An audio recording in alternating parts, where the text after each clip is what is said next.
ఒక అమ్మాయి కృంగిపోయేది తన రిలేషన్‌షిప్ బ్రేక్ అయినప్పుడు కాదు. ఆమె నిజంగా కృంగిపోయేది ఆమెకు రెస్పెక్ట్ ఇవ్వనప్పుడు. ఎందుకంటే ఒక అమ్మాయి దృష్టిలో లవ్ అంటే అండర్‌స్టాండింగ్. లవ్ అంటే ఒక సపోర్ట్, ఒక వాల్యూ, ఈక్వాలిటీ. అందుకే ఆమె ఫీలింగ్స్‌ని ఎక్స్‌ప్రెస్ చేయనీయకపోవడం, ఆమె గొంతుని సప్రెస్ చేసేయడం, ఇలా చేయడం వల్ల ఆమె చాలా లోతుగా గాయపడుతుంది.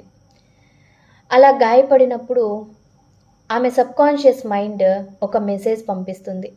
నేను దేనికి పనికిరాను, నేను వర్తీ కాదు అని. అలాంటి ఫీలింగ్స్ నుంచి బయటికి రావడం అంత ఈజీ కాదు. అది చాలా కష్టం.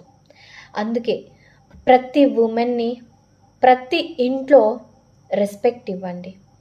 వాళ్ళని డెసిషన్ మేకింగ్‌లో ఇన్వాల్వ్ చేయండి. ఆమెకి ఇలా ఫీలింగ్ కలగాలి, నా ప్రతి ఆలోచన, ఆమె ప్రతి ఫీలింగ్ వినేవాళ్ళు ఎవరో ఒకరు ఉన్నారు అనేసి.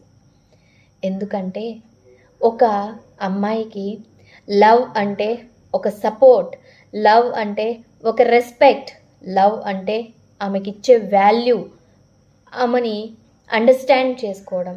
అదే ట్రూ లవ్ అంటే. ఈ విషయం గనక మీకు నచ్చినట్లయితే ట్రూ లవ్ అని కామెంట్ చేయండి. Thank you.